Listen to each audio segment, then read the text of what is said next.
Assalamualaikum warahmatullahi wabarakatuh. Yang saya hormati selaku dosen pengampu yaitu Bapak Dr. Hengki Solihin, MJSHMH, dan perkenalkan nama saya Abi Ibrahim Ali dari Fakultas Hukum semester 2. Di sini saya akan memaparkan atau membacakan salah satu tugas yaitu tentang kedudukan dan pertanggungjawaban presiden serta pengaturan presiden atau wakil presiden berhalangan tetap. Yang pertama, kedudukan dan pertanggungjawaban presiden pasca amandemen Undang-Undang Dasar 1945. Setelah amandemen Undang-Undang Dasar 1945, sistem pemerintahan Indonesia mengalami perubahan mendasar dari sistem yang semula bercorak parlementer semu atau disebut dengan kuasi parlementer menjadi sistem presidensial yang lebih murni dan demokratis. Indonesia menegaskan diri sebagai negara kesatuan dengan sistem pemerintahan presidensial. Presiden menjadi kepala negara sekaligus kepala pemerintahan, dan sistem ini menempatkan presiden sebagai pemegang kekuasaan eksekutif yang tidak bertanggung jawab kepada parlemen, melainkan kepada rakyat. Sistem presidensial ini diperkuat dengan pemisahan kekuasaan antara eksekutif, legislatif, dan yudikatif, serta memperjelas mekanisme check and balance antara lembaga negara. Amandemen ketiga Undang-Undang Dasar 1945, khususnya pasal 6A, mengatur bahwa presiden dan wakil presiden dipilih secara langsung oleh rakyat dalam satu pasangan. Pasangan calon diusulkan oleh partai politik atau gabungan partai politik peserta pemilu. Dan pemenang adalah pasangan yang memperoleh lebih dari 50% suara nasional serta sedikitnya 20% lebih dari setengah jumlah provinsi di Indonesia. Jika tidak ada pasangan yang memenuhi syarat tersebut, maka dilaksanakan pemilihan putaran kedua antara dua pasangan dengan suara terbanyak. Presiden Indonesia menurut Undang-Undang Dasar 1945 pasca amandemen memegang kekuasaan pemerintahan. Menurut Undang-Undang Dasar pasal 4 ayat 1 yang berarti presiden adalah kepala negara sekaligus kepala pemerintahan, yaitu bisa disebut dengan single eksekutif.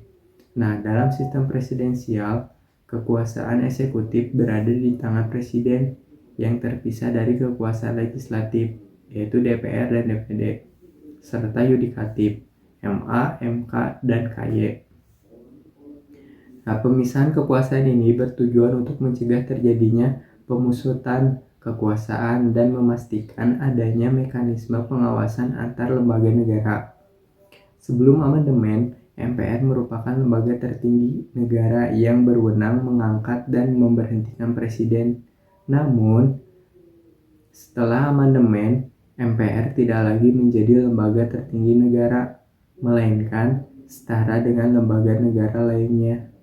Nah, fungsi MPR kini terbatas pada mengubah dan menetapkan undang-undang dasar, melantik presiden dan atau wakil presiden, hasil pemilu, serta memutuskan usul DPR untuk memberhentikan presiden atau wakil presiden setelah ada putusan Mahkamah Konstitusi. Nah, setelah amandemen, presiden tidak lagi bertanggung jawab kepada MPR. Presiden bertanggung jawab langsung kepada rakyat yang telah memilihnya melalui pemilihan umum. MPR hanya dapat memberhentikan presiden atas usul DPR dan setelah Mahkamah Konstitusi memutuskan bahwa presiden terbukti melakukan pelanggaran hukum berat seperti pengkhianatan terhadap negara, korupsi, penyuapan, tindak pidana berat lainnya, atau perbuatan tercela atau tidak lagi memenuhi syarat sebagai presiden. Menurut Undang-Undang Dasar 1945 pasca amandemen, pertanggungjawaban presiden bersifat konstitusional dan politis kepada rakyat. Bentuk pertanggungjawaban tersebut mencakupi yang pertama, pertanggungjawaban hukum, yaitu presiden dapat diberhentikan jika terbukti melakukan pelanggaran hukum berat melalui mekanisme usul DPR, pemeriksaan Mahkamah Konstitusi, dan keputusan MPR. Yang kedua, pertanggungjawaban politik. Presiden bertanggung jawab atas kebijakan dan penyelenggaraan pemerintah kepada rakyat melalui mekanisme pemilihan umum. Rakyat dapat tidak memilih kembali presiden yang dianggap gagal pada periode berikutnya. Yang ketiga, pertanggungjawaban administratif. Presiden wajib menjalankan pemerintahan sesuai dengan ketentuan Undang-Undang Dasar dan peraturan perundang-undangan yang berlaku. Terus yang kedua, yaitu ada presiden dan wakil presiden berhalangan tetap. Berhalangan tetap dalam konteks keternegaraan Indonesia merujuk pada kondisi di mana presiden tidak dapat melaksanakan kewajibannya secara permanen. Misalnya karena mangkat, berhenti, diberhentikan, atau sebab lain yang menghalangi pelaksanaan tugasnya secara tetap. Pasal 8 ayat 1 Undang-Undang Dasar 1945 menyatakan bahwa jika presiden berhalangan tetap, maka wakil presiden menggantikannya sampai habis masa jabatannya. Dengan demikian, wakil presiden secara konstitusional adalah pengganti langsung presiden dalam hal berhalangan tetap. Apabila terjadi kekosongan jabatan wakil presiden, misalnya karena wakil presiden menggantikan presiden yang berhalangan tetap atau sebab lain, Undang-Undang Dasar 1945 Pasal 8 Ayat 2 mengatur bahwa presiden mengusulkan calon wakil presiden kepada DPR untuk dipilih dalam sidang paripurna paling lambat 60 hari sejak kekosongan terjadi. Jika DPR tidak menyetujui calon tersebut, presiden harus mengajukan calon lain. Mekanisme ini memastikan pengisian jabatan wakil presiden secara demokratis dan konstitusional. Dalam situasi langka di mana presiden dan wakil presiden berhalangan tetap secara bersamaan, Undang-Undang Dasar 1945 tidak secara eksplisit mengatur mekanisme penggantiannya secara langsung. Namun, berdasarkan ketetapan MPR nomor 7 Romawi _MPR _1973 Pasal 5, Majelis Permusyawaratan Rakyat wajib menyelenggarakan sidang istimewa paling lambat 1 bulan setelah kekosongan terjadi untuk memilih dan mengangkat presiden dan wakil presiden baru yang sama jabatannya mengikuti masa jabatan yang digantikan. Selama masa transisi ini, pelaksanaan tugas presiden dipegang oleh 3 menteri secara kolektif. Ketika presiden dan wakil presiden berhalangan tetap bersamaan, 3 menteri yaitu Menteri Dalam Negeri, Menteri Luar Negeri, dan Menteri Pertahanan menjalankan tugas kepresidenan secara kolektif sebagai pemangku sementara jabatan presiden. Mereka bertanggung jawab menjalankan tugas sehari-hari presiden sampai presiden dan wakil presiden baru dilantik oleh MPR. Pengaturan kerja Tumipirat ini bertujuan menjaga keseimbangan pemerintahan dan stabilitas nasional dalam suatu kritis. Secara historis, ketepatan MPR nomor 7 Romawi _MPR _1973 menjadi acuan utama dalam mengatur keadaan berhalangan tetap presiden dan wakil presiden sebelum amandemen Undang-Undang Dasar 1945.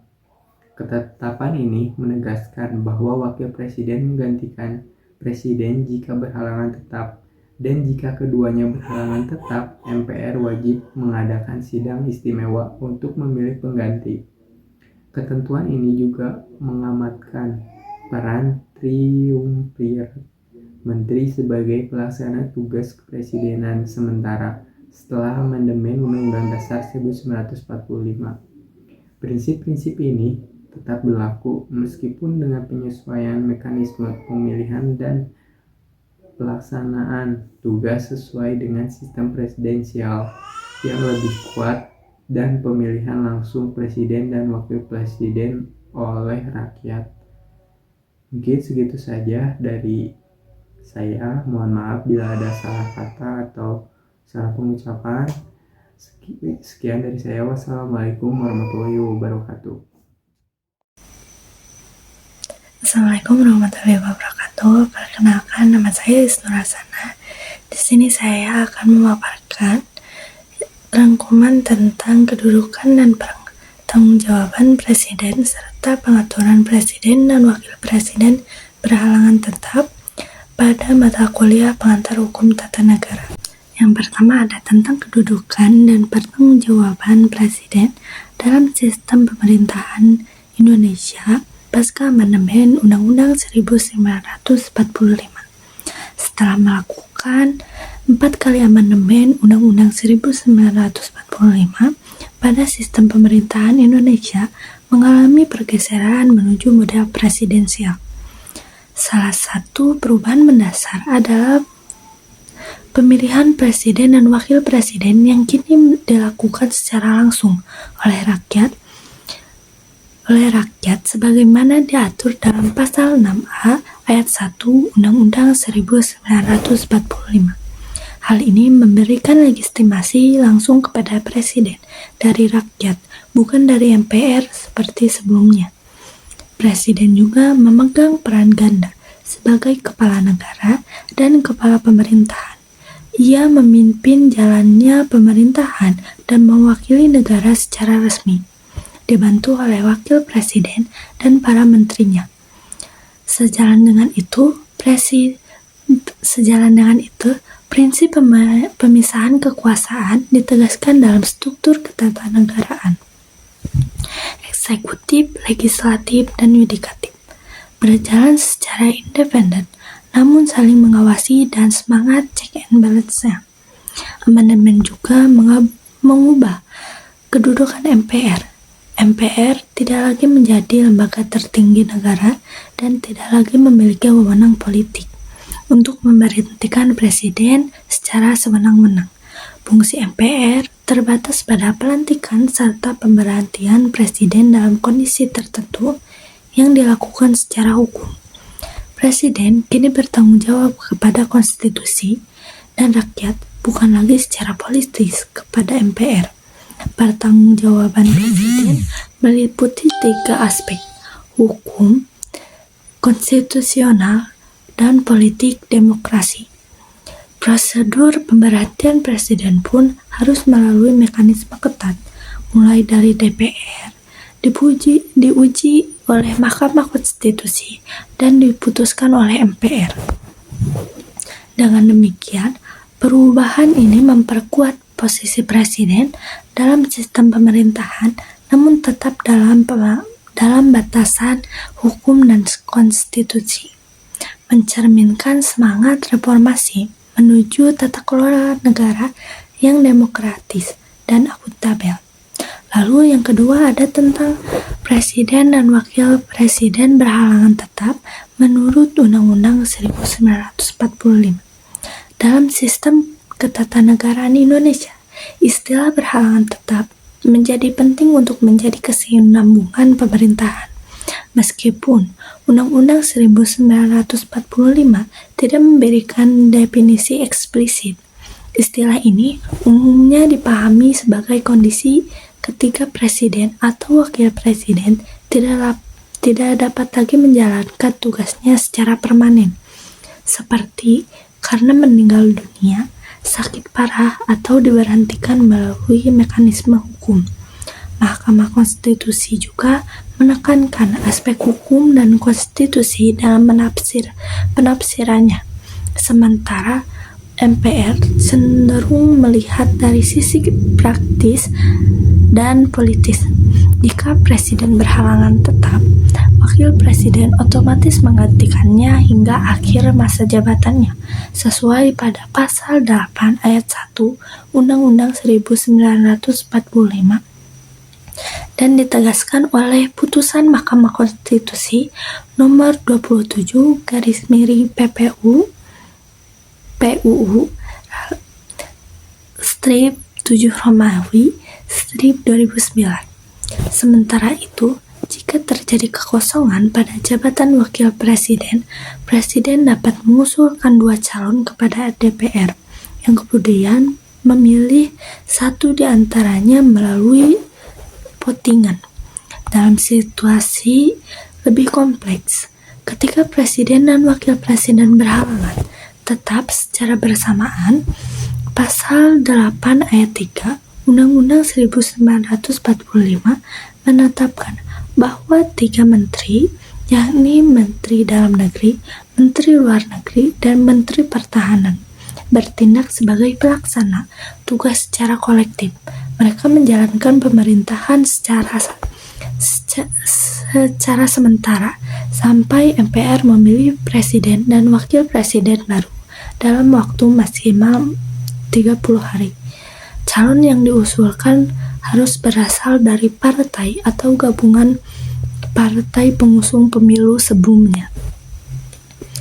Dibandingkan dengan ketentuan era Orde Baru seperti TAP MPR nomor 7 Romawi _MPR _1973. Sistem saat ini lebih demokratis dan terukur. Pelaksana sementara bukan lagi 1 menteri, melainkan 3 secara kolektif, dan batas waktu pemilihan ditentukan secara tegas. Selain itu, keterlibatan partai pengusung mencerminkan sistem politik yang kompetitif dan inklusif.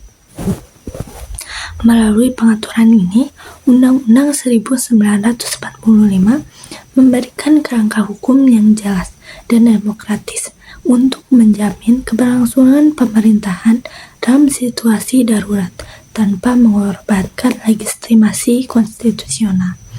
Demikian, segitu saja pemaparan dari saya. Terima kasih.